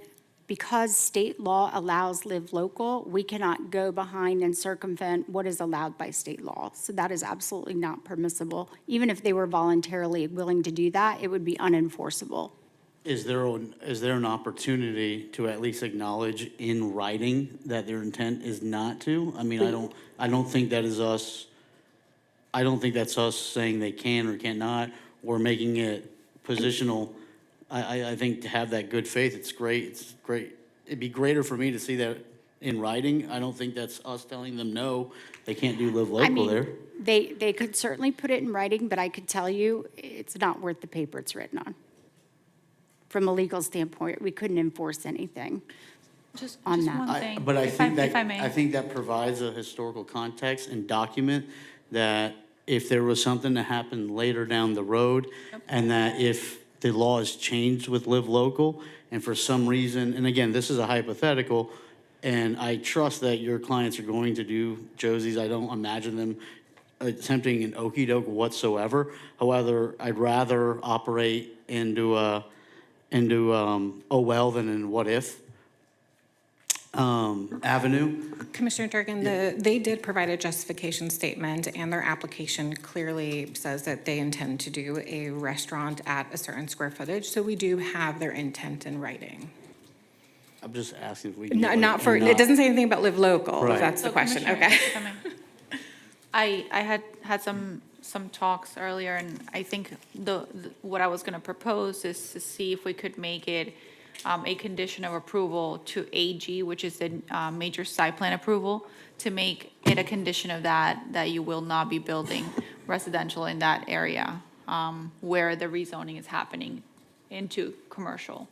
That was kind of my point. I know we've done We've done conditions of approval before for rezoning. We did it at townhouses on Federal Highway. It's been done before, and actually it was, I think. Commissioner Cruz,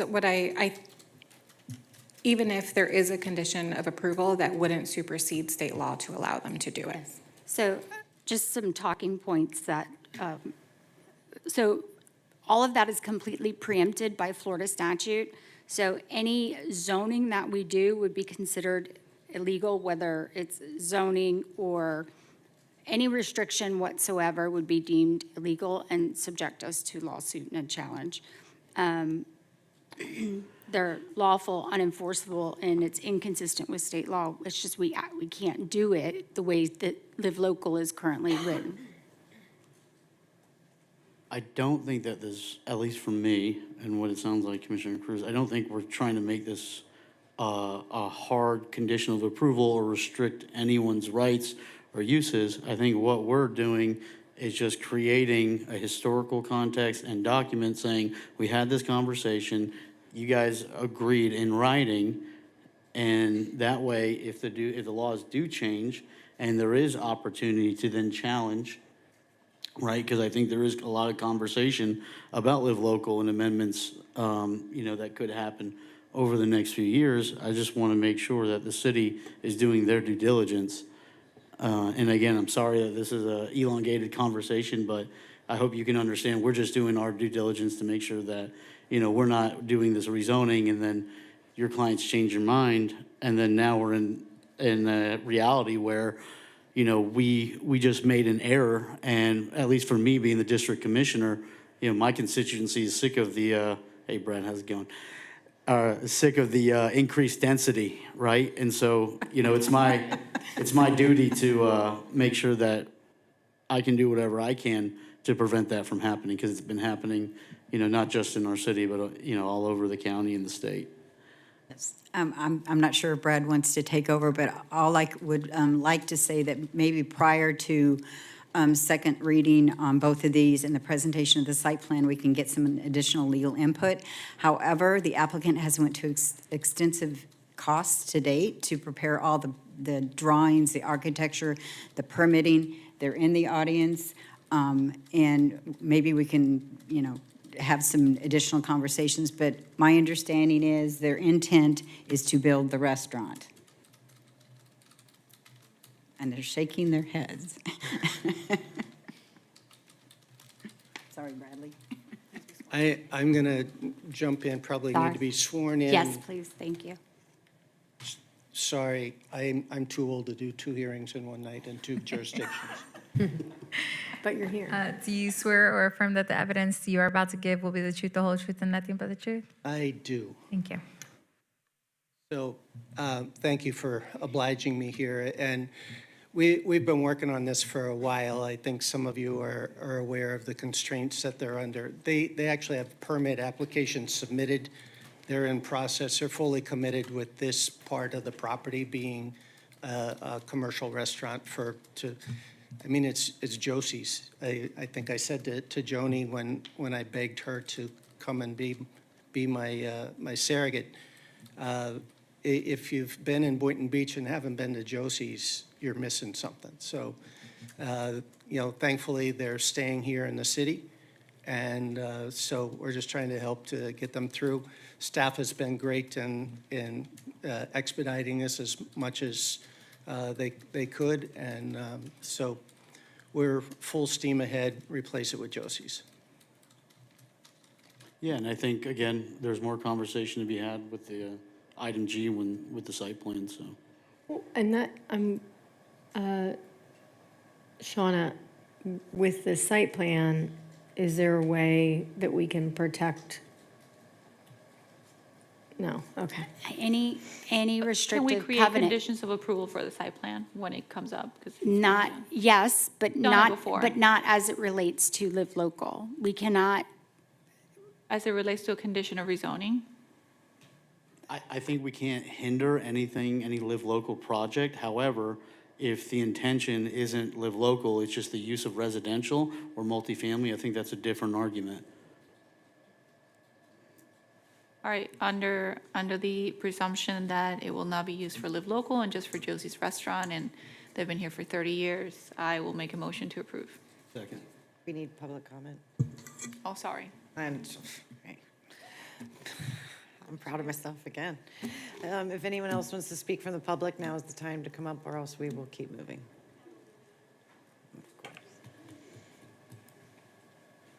Have you been sworn in? Yes. Okay, great. I didn't stand up, but I did Okay. raise my hand. Thank you. Yeah, being lazy because I was knitting. Susan Oyer, Boynton Beach, I was there at Josie's last night having an outstanding dinner. So, yes, you probably saw the pictures on social media. I say, let's go for this, but I love that Commissioners Cruz and Turkin are fighting live local, anti-height, anti-density. Thank you for doing the right thing by our city. We appreciate it.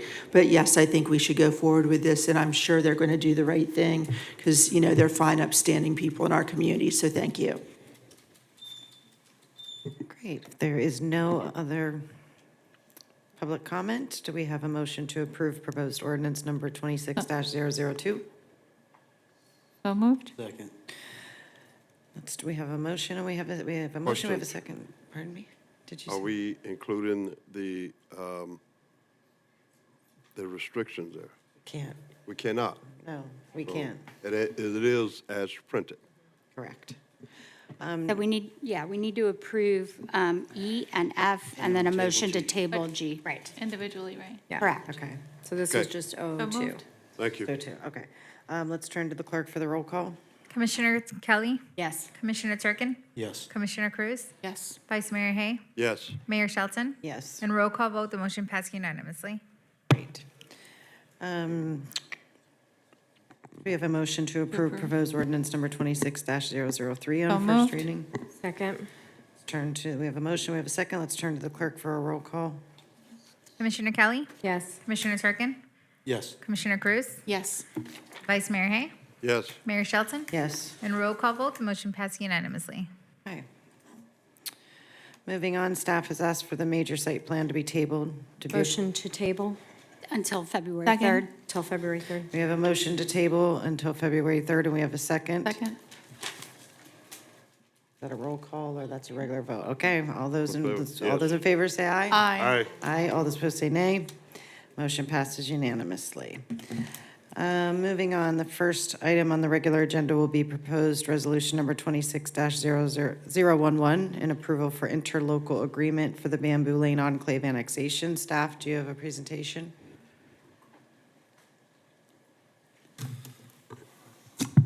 All right, good evening, Mayor, Vice Mayor, and Commissioners. And yes, I do have a brief presentation to provide some context and background, because I know this area had been before the board. I believe it was in September for a different method of annexation. So I wanted to explain how this differs from what was before the board. All right, so this item consists of a resolution authorizing the execution of an interlocal agreement between the city of Boynton Beach as well as Palm Beach County for the annexation of an enclave totaling approximately 4.61 acres. Now, one thing I wanted to highlight is Florida statute is very clear on the different methods by which an annexation can occur. And one of those sections deals with the annexation of enclaves. And there's a very specific definition in Florida statute as to what can be considered, or what is an enclave.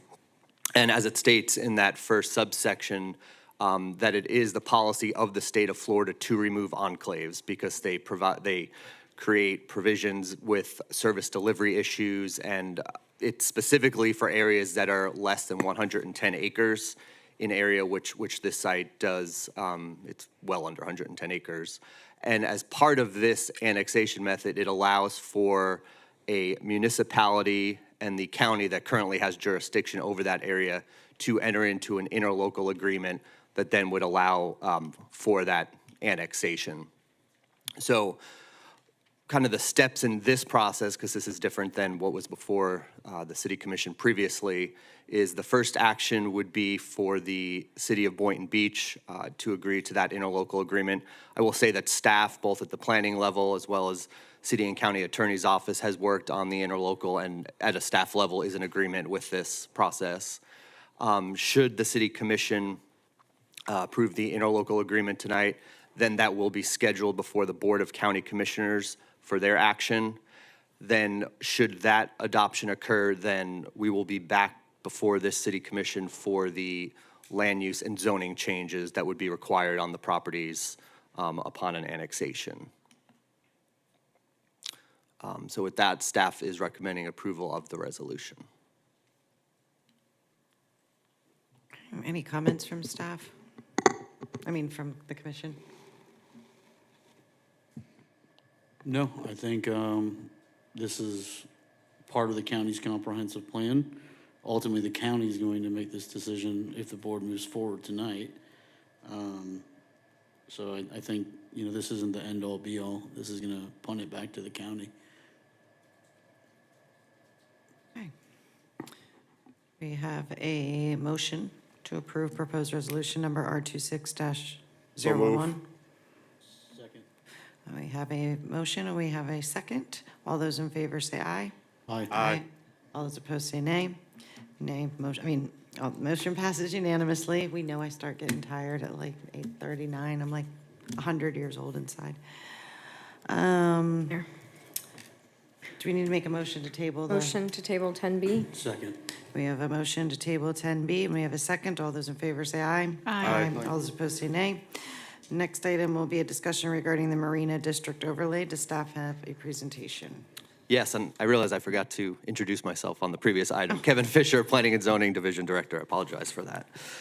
So this item is a follow-up to the November 8th joint CRA City Commission meeting that you all held on a Saturday. And one of the directives that was given at that meeting was for staff to do some initial research into creating a Marina District overlay within the city. So we are back with some preliminary information and then also want to seek some more specific guidance and directives so that staff can then bring back at a subsequent meeting either a draft to work through with the board or to bring back something for first reading. So here, this was just a slide highlighting some of the goals from other areas where we've seen some similar initiatives. Obviously, economic development is a big component of such an overlay, increasing that tax base, providing an area with an emphasis on certain targeted uses, particularly with this overlay would be marine industry type uses. We did look locally. There aren't too many examples in the immediate area of municipality having such an overlay. One, though, example in the county is the city of Palm Beach Gardens. They did adopt a Marina District overlay in 2024. Their geographic area is relatively small. It's generally properties fronting PGA Boulevard that also have frontage along the Intracoastal Waterway. And they have encouraged uses specified within their overlay. And theirs is to provide a mix of uses that support active public use and enjoyment of the Intracoastal Waterway. And then some of the uses that they specifically target are retail, personal services, marinas, public parks, as well as public recreation centers.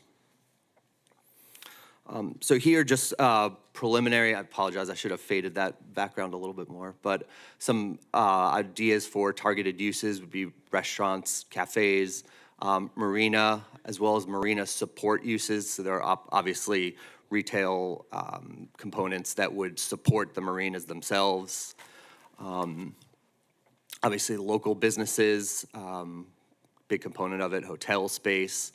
And a big economic driver would be enclosed dry boat storage. So we'd want to ensure that any code updates or any overlay would support the development of those types of facilities as they have some specific unique characteristics compared to other types of development.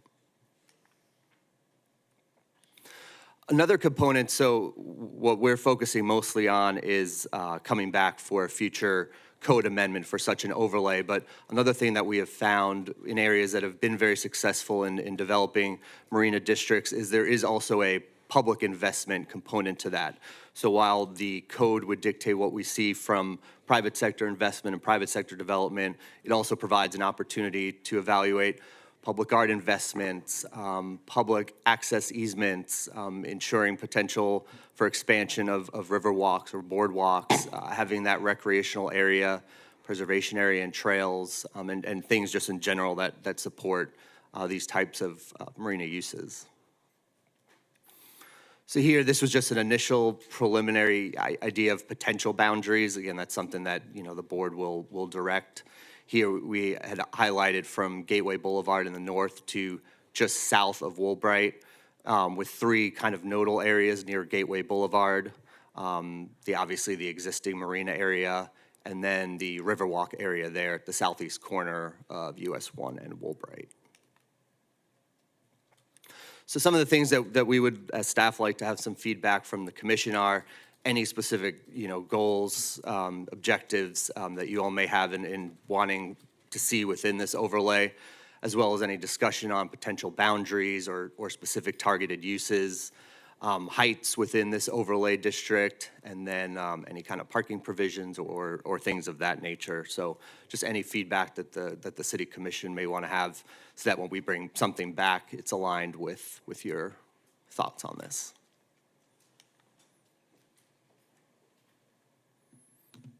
And with that, I'll turn it over if there's any discussion or questions. Excited for it. I'm very excited for it. I don't have any questions. I have comments saying super joy. Mr. Fisher, thank you very much. I think there's a lot of good components to this inception of a marina district. I think the important thing to note is what was not presented, which was dense residential. I think the only thing close to that was a hotel, which I think is justifiable when you look at the city's initiative for economic development and, creating additional districts within the city. My opinion on some of the feedback to bring back would be like heavier commercial, obviously no residential. I think a hotel is definitely, advantageous, if it's done right and, it's not super dense. The public space is extremely important. There's properties along that waterway that we're tied into with some, I think, like former grants. So we have to maintain that public space. Boundaries, I think the boundary as it's displayed looks pretty good. If anything, maybe a little bit more south. I don't know off the top of my head. I think those are all residential communities, so I don't even know if that is even worth doing, but I think what is displayed looks good to me. And then, as far as height goes, I think, ultimately that's a tricky question. That's determined on what we want to see there. Obviously, I wouldn't want to see, a 100-foot, 120-foot hotel. I think 60-foot, 80-foot is palatable. We have, a lot of, I think the most dense is Marina Village. That's within that district. And so, I don't think, when we look at that, the issue there is the parking, right? So I think having that public parking is extremely important, especially we're looking to expand the potential commercial use there. We want to be able to park these people. So I would say overall destination driven, not much of a, you hear, live here, work here, play here. I think it's more so just play here, right?